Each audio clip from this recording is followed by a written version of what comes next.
This is the artificial intelligence voice of Ben Shapiro narrating this pod slice summary of the Ben Shapiro Show. Ben Shapiro delves into the continuance of the Israel-Hamas conflict and accuses President Biden of wavering on his assertive stance against Hamas due to radical left-leaning perspectives and media narrative.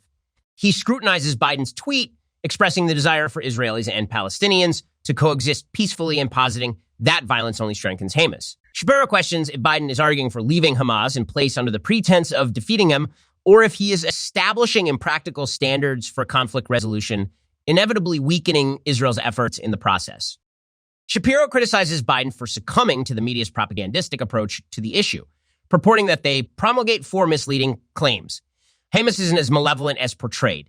Israel, conversely, is worse. Israel should make concessions to the Palestinian Authority to defeat Hamas, and Biden's political fortunes depend on agreeing with the first three claims.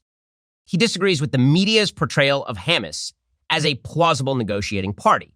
Their claims that Israel is resorting to indiscriminate use of force in response to the hostilities, and endorsing the idea of negotiating with Argentina's supposed new peace partner, those responsible for the recent deaths of 1,200 Israeli citizens and taking 240 hostages. He further disputes the media narrative that Israel is equivalent to Hamas in terms of morality, arguing Israel has been meticulous in its efforts to avoid civilian casualties, despite the challenges of facing a terrorist group embedded in civilian areas.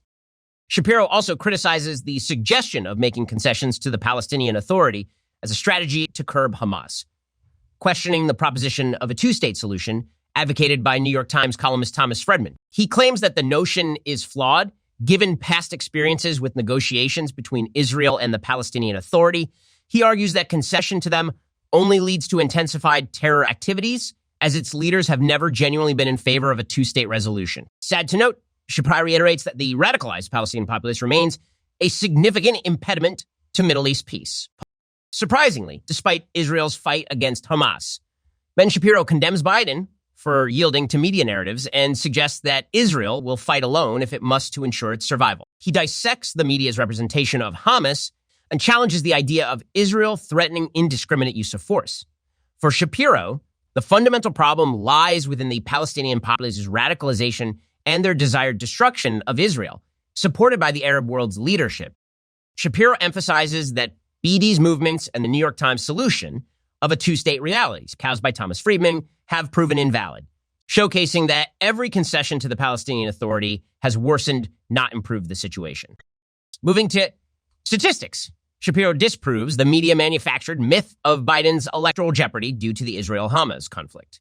He points out that polling data from Real Clear Politics shows zero change in Biden's approval ratings before and after the conflict. Shapiro argues that if Biden appeases these radicalized voices, he risks alienating voters age 65 and older who vote more consistently than 18-24-year-olds and have a far lesser favorable view of Hamas.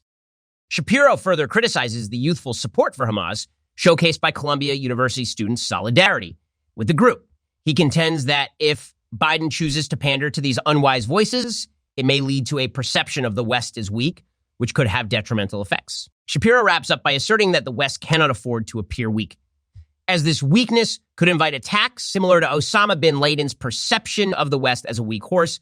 Strong appearances are essential, and any signs of vacillation make the West susceptible to external threats. Shapiro dives into the perplexing open immigration debate that's been fueled across the West, analyzing its dynamics, evolution, and implications. He argues that open immigration policies paired with welfare state dynamics can create scenarios where people aren't motivated to integrate into the host nation's culture or way of life. He cites the example of the United States between the Civil War and 1920 and how the rise of the welfare state shifted the dynamics of immigration and integration. Shapiro goes on to explore the impact of uncontrolled immigration on national security and crime levels, undermining the frequent narrative of all immigrants being assets to the host country.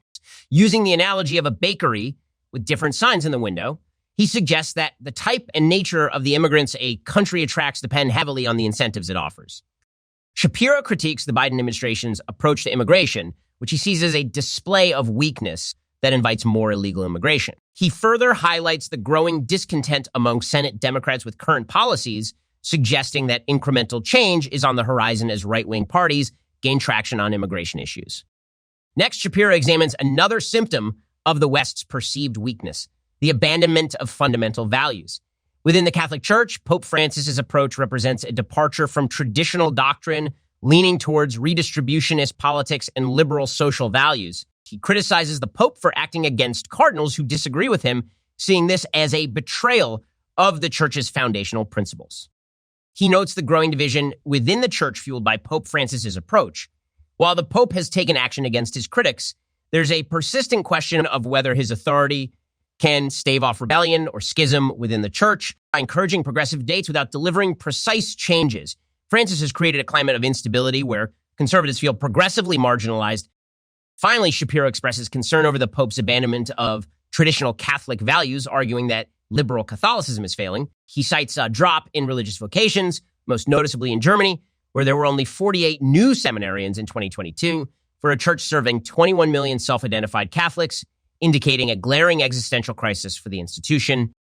Shapiro lends critical insight into the continuous open immigration debate, challenging the commonly held narrative that immigrants are always an asset to the host country. He explores the complexities of uncontrolled immigration, noting its potential impacts on national security and overall crime rates. He posits that the incentives a country provides significantly dictate the kind of immigrants it attracts, a perspective he illustrates using the analogy of a bakery with different signs in front of the window. Further, Shapiro scrutinizes US President Biden's immigration policies, suggesting they represent a significant weakness that courts more illegal immigration. He underscores the growing rift within the Senate, Democrats concerning these policies, hinting at a possible moderation as right-wing elements gain influence concerning immigration matters. Shapiro also addresses what he terms a symptom of the West's perceived weakness, the desertion of core values. In the context of the Catholic Church, he views Pope Francis' approach as a departure from traditional doctrine, characterizing it as leaning more towards redistributionist politics and progressive social values.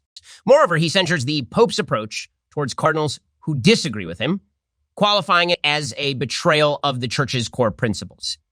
The discussion delves further into the internal division within the Catholic Church, fueled by Pope Francis's unconventional approach. While the Pope has taken a stance against his critics, Shapiro considers the question of whether his authority is enough to counter the prospect of rebellion or schism within the Church. Pope Francis's encouragement of progressive debates without concrete changes, according to Shapiro, has led to an unstable environment where conservatives feel increasingly marginalized. Expressing concern over the Pope's seeming abandonment of traditional Catholic values, Shapiro argues that liberal Catholicism is failing. He highlights the significant decline in religious vocations, most notably in Germany. Only 48 new seminarians were initiated in 2022 to serve a church of 21 million self-identified Catholics, signaling a serious existential crisis for the institution. He extends further into the impact of progressive practices on religious institutions, suggesting that traditionalist churches and synagogues are growing, while their progressive counterparts are fading. He lightheartedly contrasts attending Democratic Party rallies and progressive Christian gatherings, alluding to certain similarities between the two. Shapiro calls out the apparent move of Pope Francis in silencing his conservative opponents. He fears this strategy might doom the future of the Catholic Church, as it alienates a significant portion of believers who may hold more conservative ideological stances. To emphasize his argument further, Shapiro points out the decline of religion over the last 7 decades in the West as detrimental. He attributes a rise in radical theologies impersonating politics to this decline. His remedy doesn't involve the Church abandoning its foundational principles, but endorsing a more assertive stance advocating for eternal truths. Finally, Shapiro spotlights media bias, showing how certain narratives, particularly the incessant weaving of racism into narratives where it doesn't exist, can distort facts and cause unnecessary harm to individuals. His disapproval underscores the media's thirst for sensationalism while disregarding the potential damaging consequences of their actions. So the possibility of the 2024 presidential race ensues with Donald Trump currently in the forefront. Shapiro notes potential shifts with the Koch network announcing their backing for Nikki Haley. He speculates about the potential dynamics of the race, suggesting that if candidate DeSantis drops out, his support base is more likely to switch to Trump rather than Haley, which could cement Trump's potential lead. Delving into the competitive landscape of the upcoming 2024 presidential race, Shapiro places formidable leader Donald Trump at the center. He highlights the potential shifts if alternative candidates were to leave the race, predicting a redistribution of their support bases. He posits that if Dan DeSantis, the competition, his votes are more likely to migrate towards Trump than to Nikki Haley. On the other hand, if Haley were to step down, her votes are envisioned pooling towards DeSantis. Shapiro also scrutinizes the strategies of candidates hoping for a swing in the polls. DeSantis has planned a debate with California's governor, Gavin Newsom, to revitalize his campaign. Newsom is considered to be maneuvering a passive campaign in the event of President Biden's potential incapacitation. Shapiro discredits Newsom's conventional strategy of comparing other states unfavorably to his own California. Insisting that Newsom has been mismanaging California, Shapiro contrasts its economic downturn with the unprecedented prosperity in Florida, citing concrete statistics, while California suffers from high unemployment and business decline.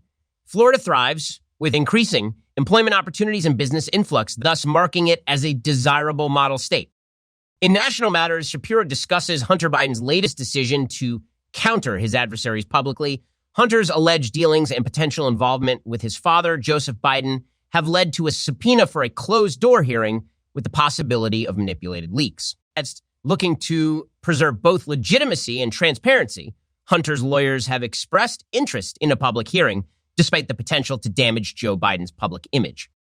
Furthermore, Shapiro criticizes President Biden's efforts for re-election as he contends with dropping polls and public dissatisfaction. Initially, anti-Trump candidates utilized the claim that Trump couldn't beat Biden, but trends suggesting otherwise render this argument moot.